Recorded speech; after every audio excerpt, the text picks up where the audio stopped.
Namaste and welcome everyone. You're watching India Tonight. I'm Ashish Parekh, being joined by my colleague Sumita Karir. Lots lined up on the broadcast today, particularly the focus, of course, as the nation continues to talk about the Bihar Assembly elections.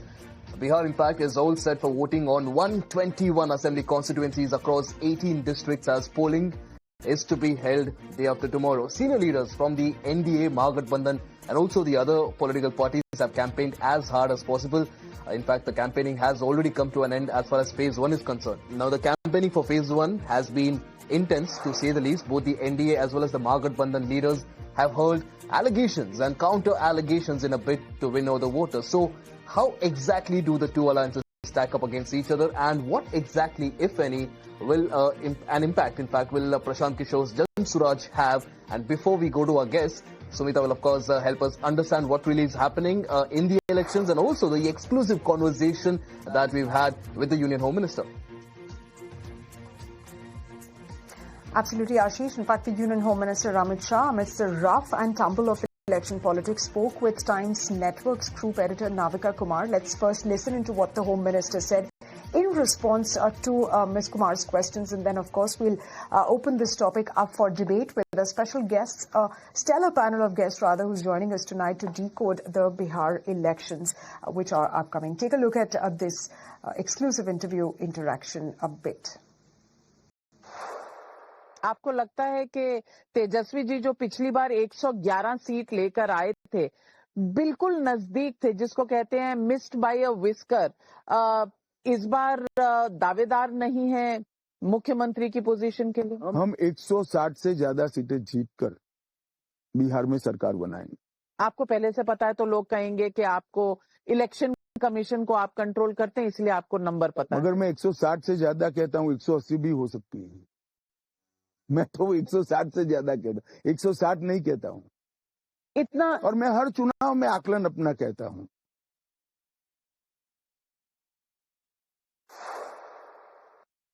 Rahul ji, खास 58 दिन तो यहाँ बिहार में नहीं नजर आए, लेकिन उसके बाद जब आए तो प्रधानमंत्री पे वो हमेशा वार करते हैं। उन्होंने कुछ ऐसी बातें कही है कि प्रधानमंत्री वोट के लिए यहाँ भरतनाट्यम कर सकते हैं, नाच सकते हैं। आज मल्लिकार्जुन खड़गे जी ने कहा है प्रधानमंत्री बिहार में ऐसे घूम रहे हैं जैसे उनके बेटे का विवाह हो यहाँ पर। ये इस तरह का जो स्तर है बातचीत का चुनाव के दौरान, इसके बारे में आप क्या कहेंगे?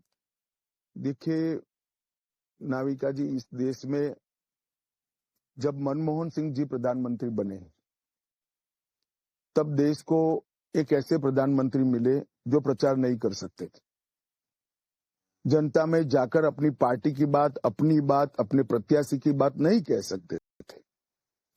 तो उसको कांग्रेस के कुछ समर्थक पत्रकारों ने एक फैशन बना दिया कि प्रधानमंत्री प्रचार कर रहे हैं। प्रधानमंत्री क्यों प्रचार न करे? प्रचार कर तो चुनकर आए हैं भाई। प्रधानमंत्री जी की पार्टी की आइडियोलॉजी प्रधानमंत्री से अच्छे तरीके से कौन रख सकता है? जिस सरकार का नेतृत्व तो प्रधानमंत्री करे, उस सरकार के कामों को अच्छे तरीके से और फ्यूचर रोड मैप को अच्छे तरीके से प्रधानमंत्री से ज्यादा कौन रख सकता है? और चुनाव लोकतंत्र का महोत्सव होता है। लोक संपर्क करना हर पॉलिटिकल पार्टी की जिम्मेदारी है। अब कांग्रेस को उसमें तकलीफ है, इसलिए कांग्रेस इस तरह की स्तर बगर की बात करती है। मगर मैं राहुल जी और खड़गे जी को, दोनों को, मुझसे मांगा नहीं है, फिर भी एक मैं सलाह देना चाहता हूं कि जितने चुनाव में मोदी जी के लिए अभद्र भाषाओं का प्रयोग, अभद्र वाक्यों का प्रयोग उनकी माताजी से लेकर मणिशंकर अय्यर ने किया है, हर बार देश की जनता ने भाषा के गंदे दलदल के उपयोग में कमल को बहुत अच्छे तरीके से खिलाया है, और इस बार भी यही होगा। तमिलनाडु की सरकार गई है कोर्ट और चैलेंज किया है उन्होंने, जो 12 राज्यों में आपने किया है। बंगाल ने कहा है हाथ पैर तोड़ देंगे। आपको लगता है कि ये एसआईआर एक्सरसाइज चुनाव से पहले जिन राज्यों में चुनाव है वहां होनी चाहिए? देखिए, एसआईआर सिर्फ चुनावी राज्यों में नहीं हो रहा है, 2 चरण में हो रहा है। जहां चुनाव 2025 और 26 में है, वहां पर अभी हो रहा है, 26 में है वहां पर अभी हो रहा है, और 27 में जिन राज्यों में चुनाव नहीं है 27 में वहां पर होगा। एसआईआर एक रूटीन प्रक्रिया है जो 1955 से लेकर अब तक 11 बार हुई है। आनंद सिंह को टिकट देना, इतना क्रिमिनल रिकॉर्ड होने के बावजूद, क्या ये एग्जाम्पल सेट करता है सुशासन का? देखिए, इनको टिकट देने का जदयू का निर्णय उनकी पार्टी का निर्णय है, परंतु आनंद सिंह का क्रिमिनल रिकॉर्ड है, मगर वो लालू जी की तरह सजा याफ्ता व्यक्ति नहीं है। लालू जी को तो सजा हो चुका है, हेल्थ ग्राउंड पर वो बाहर आए हैं, और राहुल जी इनके साथ रैली कर रहे हैं दोनों हाथ उठाकर। यही लालू जी है जिनको मनमोहन सिंह बचाना चाहते थे, तो वो ऑर्डिनेंस को जो कैबिनेट ने पारित किया था, राहुल गांधी ने अपनी पार्टी के ही प्रधानमंत्री के बाहर निकाले हुए ऑर्डिनेंस को सार्वजनिक रूप से फाड़ दिया था। आज चुनाव जीतने के लिए वही राहुल जी, वही लालू जी को, उस वक्त तो लालू पर आरोप था, अब तो उनको सजा हो गई है, फिर भी गांधी मैदान में हाथ मिलाकर खड़े हैं। यानी कि आइडियोलॉजी मायने नहीं रखती आज की। आइडियोलॉजी है ही नहीं, मायने क्या रखना है? आइडियोलॉजी होती तो ऐसा कभी नहीं होता। आपको इतना भरोसा है कि 160 से ज्यादा आएंगे, ऐसे वक्त में जब आप दो तरह के स्टेटमेंट्स आपने किए। आपने कहा नीतीश कुमार हम उनके नेतृत्व में चुनाव लड़ रहे हैं और चुनाव के बाद एमएलए तय करेंगे, ये आपका पहले दौर में स्टेटमेंट आया। बाद में आपने कहा नहीं, आप संवैधानिक प्रक्रिया क्या है? नहीं, प्रक्रिया है, पर आप मैंने बाद में बोला हूं ये प्रोसीजर है। लेकिन आपने बाद में कहा कि सीएम की जगह खाली नहीं है। अगर मैं आपको एज अ जर्नलिस्ट पिछले 17-18 सालों से फॉलो कर रही हूं, तो मैं जानती हूं कि आप कभी झूठ नहीं बोलते। आप नीतीश कुमार को मुख्यमंत्री नहीं कहते हैं, आप सिर्फ इतना कहते हैं कि मुख्यमंत्री की जगह खाली नहीं है। नहीं, कोई जगह रख रहे हैं मैनूवर। आप ध्यान से सुनी नहीं है, मैं बोला हूं मुख्यमंत्री की जगह खाली नहीं है और ऊपर प्रधानमंत्री की जगह नहीं है। यहाँ पर नीतीश कुमार जी मुख्यमंत्री है, वहां नरेंद्र मोदी जी प्रधानमंत्री है। मैं पूरा वाक्य ही बोलता हूँ, कुछ नहीं छुपाया है। तो ये विपक्ष बार बार संदेह क्यों करता है कि चुनाव के बाद कुछ ऐसा अब उनको झूठी बातें फैलाना है, कौन रोक सकता है जी? पर बिहार की जनता बहुत चतुर सुजान है, वो सब चीजें जानती। All right, joining us now to decode the Bihar election and what's going to come out of this election this time around, even though Amit Shah, Ashish is categorically stating that it is going to be BJP that's going to win this election. We're now joined by Madhavan Narayanan, senior journalist, and also Ms. Smita Gupta. She's also a senior journalist. Thank you very much, Ms. Gupta and Mr. Narayanan. Let me come to you first, Ms. Gupta. Now, as far as this Bihar election is concerned, there's been a lot of talk around the lack of jobs, governance issues, migration, crime and development. So let's focus a bit more on the issue of jobs in the state. Now, Amit Shah, as you may have also heard, said that the opposition's promise of 2.6 crore government jobs is a joke. He also said that it would need 3 times Bihar's total budget.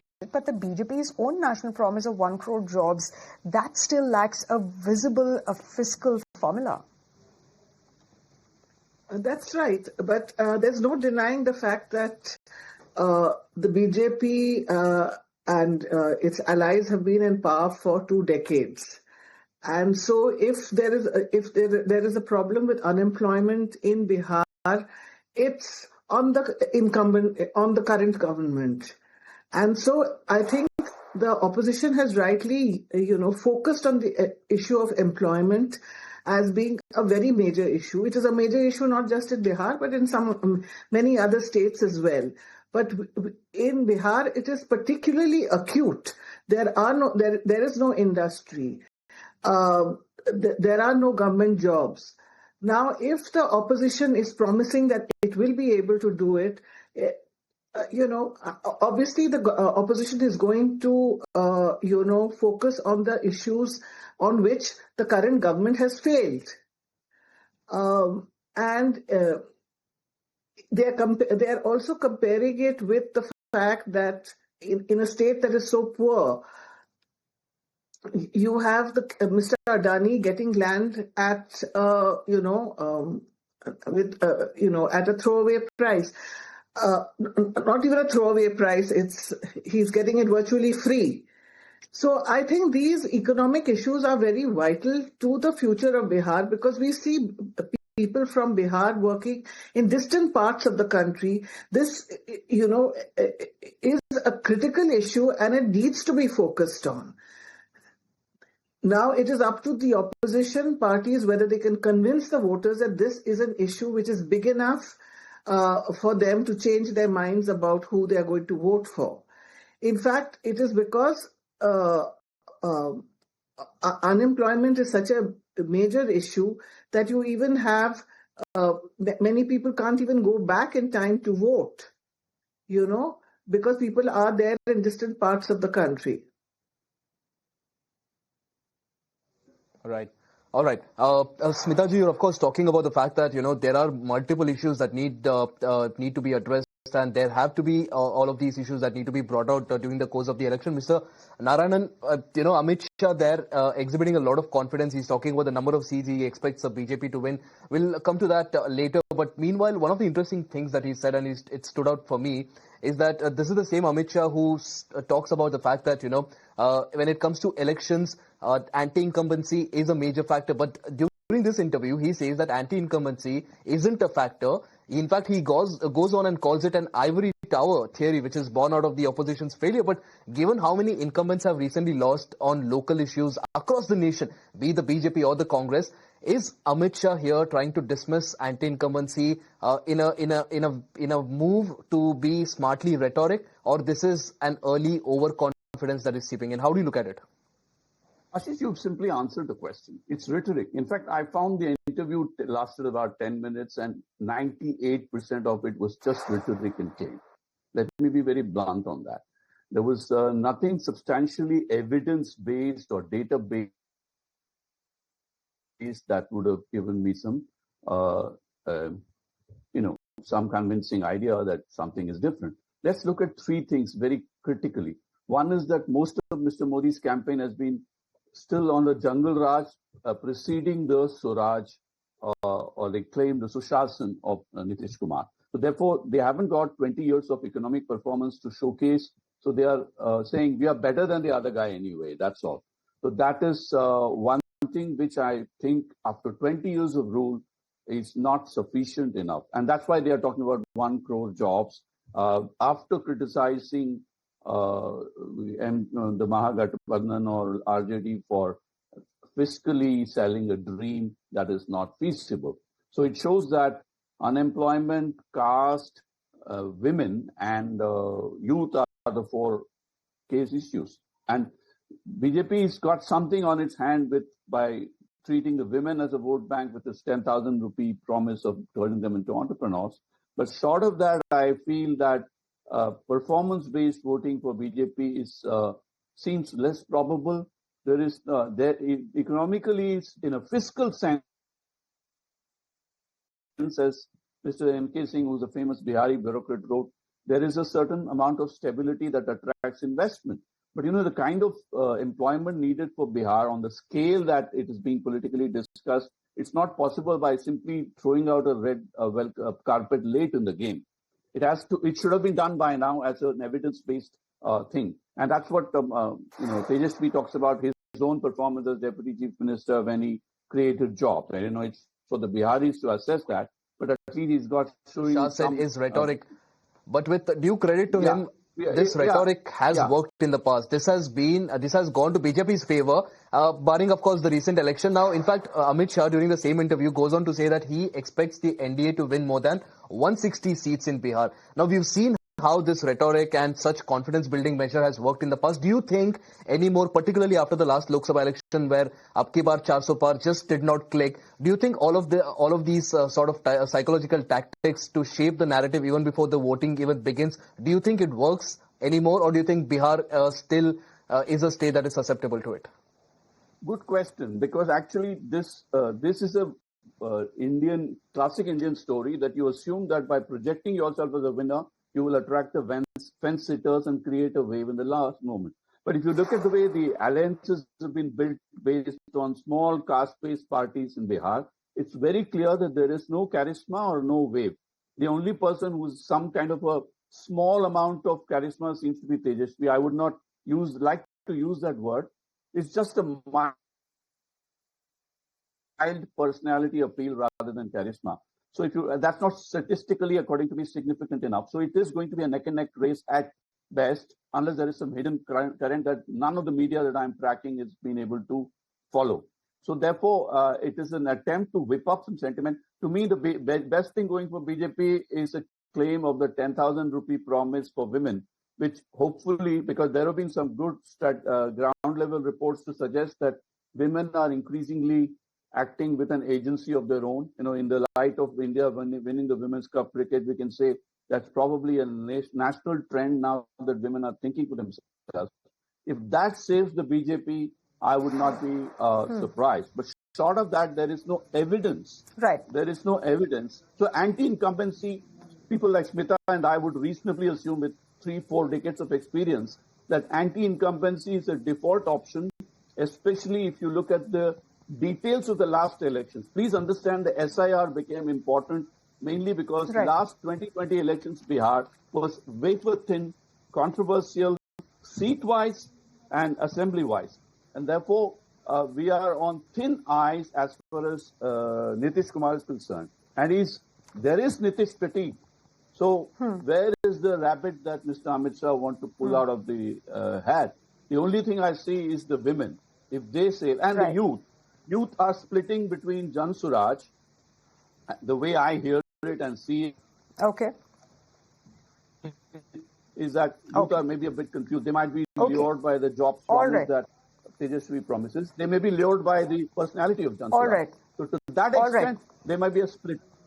Absolutely. I'll come to you. I'll come back to you, Mr. Narayanan. Very valid points that you've made. And let me take some of those points that you've made to Ms. Gupta. Ms. Gupta, do you also believe that the BJP is on a sticky wicket?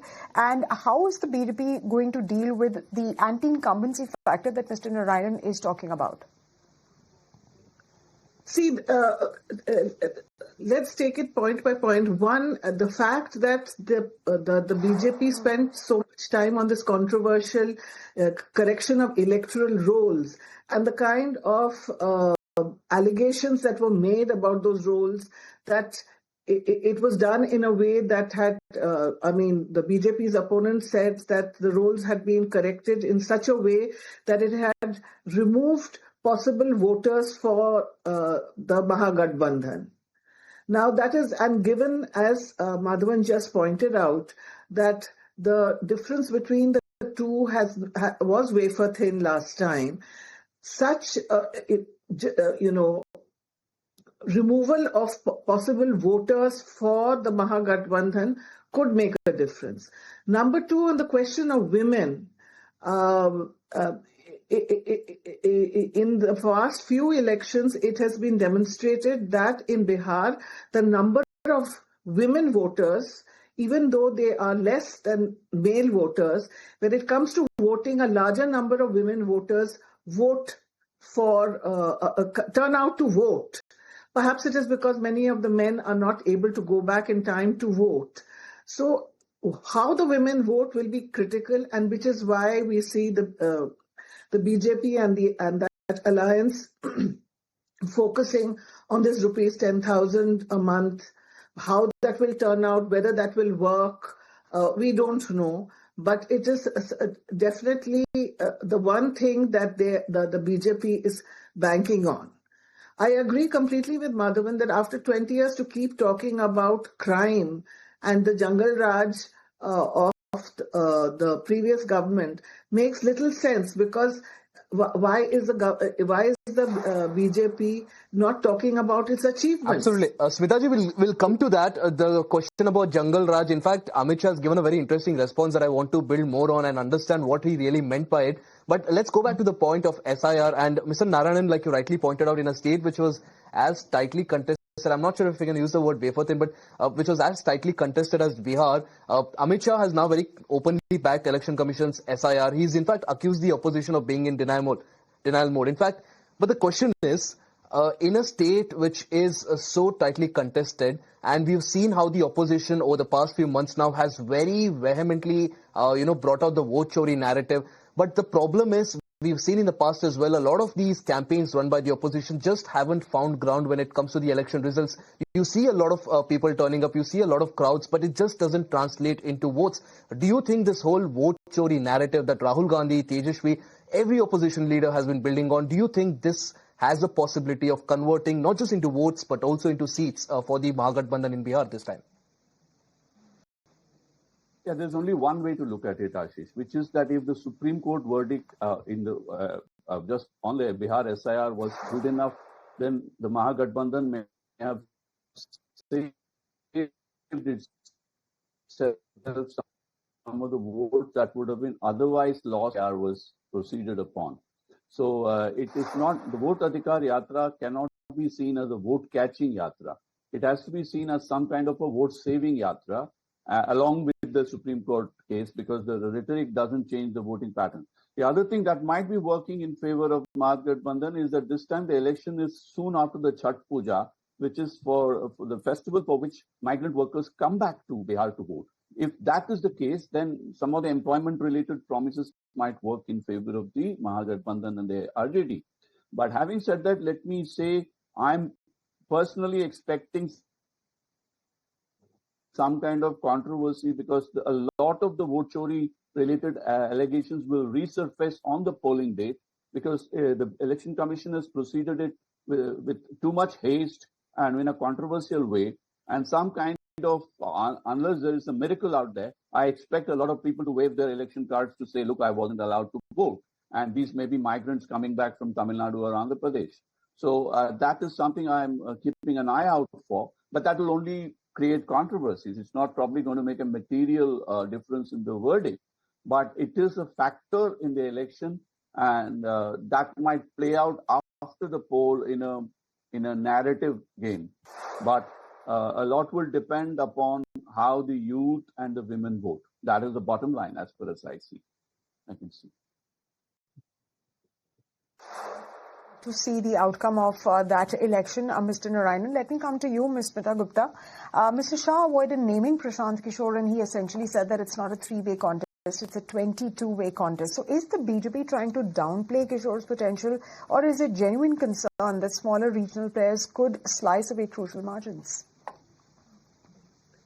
Well, everybody has been saying from the beginning that Prashant Kishore he's not going to win the election, but he's going to be what is called in Bihar a vote katua, and that somebody who cuts the votes of the other parties. Now, whose votes is he going to cut into? Somebody who had done a kind of survey of the various polls showed that Mr. Prashant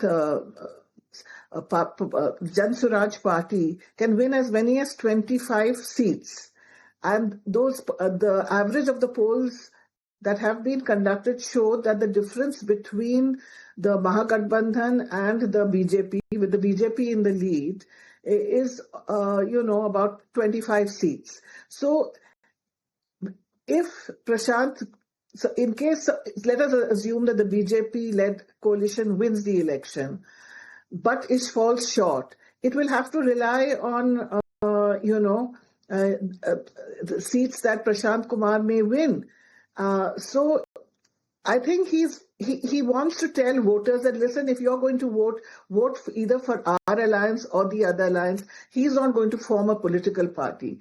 But I think his basic aim is to establish himself as the face of the future. I don't think that the Jan Swaraj party imagines it's going to win this election, but it is trying to project itself as a kind of Aam Aadmi party, a party to look at in the future, because from 1989 onwards, it is the political parties, the major political parties in Bihar, those are the ones that have been in the fray, the ones that have been winning elections and losing elections. So he wishes to project himself Absolutely. as the... In fact, you're comparing it with the Aam Aadmi Party. One similarity that I see here is the fact that, someone like the Prime Minister or even Amit Shah initially did not even name Arvind Kejriwal when it came to his public speeches, in a way not to legitimize the Aam Aadmi Party. Similar tactic we are looking at Prashant Kishore as well. Mr. Narayanan, a very interesting thing, that Smitaji also mentioned is the talk about Jungle Raj. Now, Amit Shah was asked a very pointed question when it comes to law and order situation in the state of Bihar,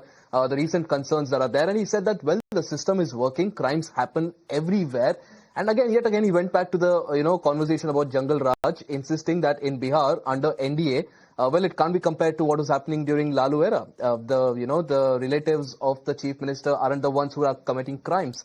But the reality is, can the BJP, with all of these rhetorics, really brush off public anger when it comes to rising crime by, again, bringing in Jungle Raj? And like Smitaji said, it's been 20 years since you have the incumbent government here. Can they still talk about something that was happening 20 years, more than a couple of decades back? Is it now time that they actually take onus of what's really happening and talk about solution rather than say, well, basically engaging in what about it?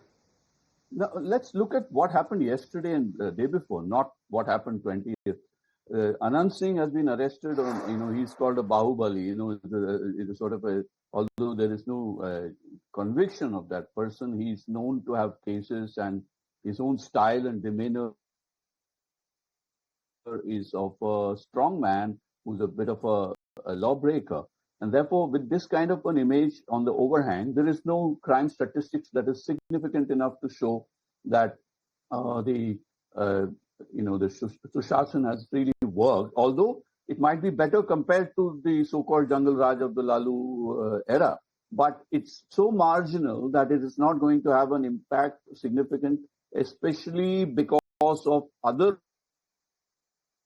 overwhelming issues such as employment and a general unrest among the youth. This is the way I see it. Let's very clear that it's a rhetoric-based campaign versus a performance-based scenario. So, is the average Bihari going to be swayed by any of these factors?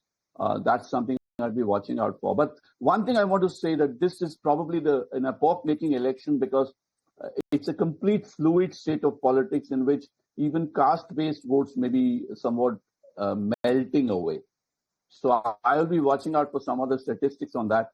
And I also want to add one bit about Jan Swaraj and Prashant Kishore, which is that the way candidates have been placed by Prashant Kishore suggests that he's taking on the upper caste vote bank of the BJP as well as the Muslim vote bank of the RJD. So he wants to show to both parties that he's big enough to account for defeat if he's not big enough to win on himself. Right. And that would set the pattern for a future narrative in Bihar. Right, Mr. Narayanan, but most of those issues and how do they stand against the very critical and very practical issues that the youth and women of the state are facing with respect to whether it's, like I said, the issue of jobs or it is related to the issue of development. We'll have to see how that really plays out. But Ms. Gupta, Amit Shah also stated that the system is working and crimes happen everywhere. Exactly the point that Mr. Narayanan was also making. And Amit Shah was insisting that Bihar under NDA can't be compared to the Lalu era. But can the BJP really brush off the public anger over rising crime by saying that it happens everywhere? And where does the youth at the moment stand on that particular issue? And how much of a dent is that going to make as far as BJP's vote base is concerned? You see, when you look at Bihar, actually, the way people in Bihar look at things often depends on the caste to which they belong. It is not that crime has disappeared from Bihar, crime continues in Bihar, but it depends on who is being punished, who is being seen as the criminal. So, the period under when Mr. Lalu Prasad Yadav was the chief minister, it was the first time in the history of Bihar that the backward castes and other lower castes, the marginal castes, were actually in power. So that gave a kind of impetus to those castes, whether it was in politics, whether in all arenas, including crime. So that was a big shock for the upper caste.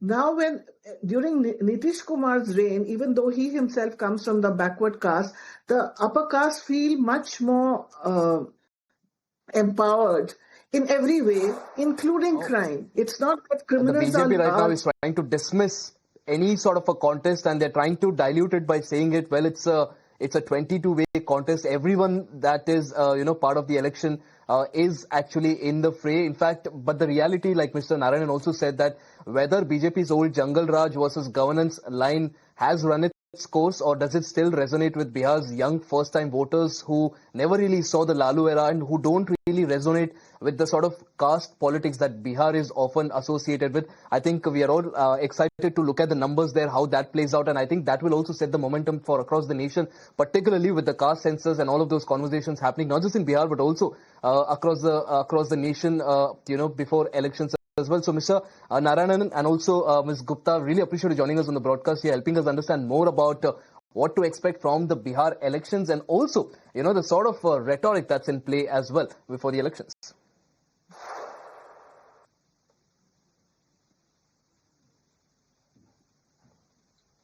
Well, with that, ladies and gentlemen, it's time for us to step into a very short commercial break. But lots more coming up on the other side. You don't want to miss all that we have lined up for you on the other side of this very short commercial break on India Tonight.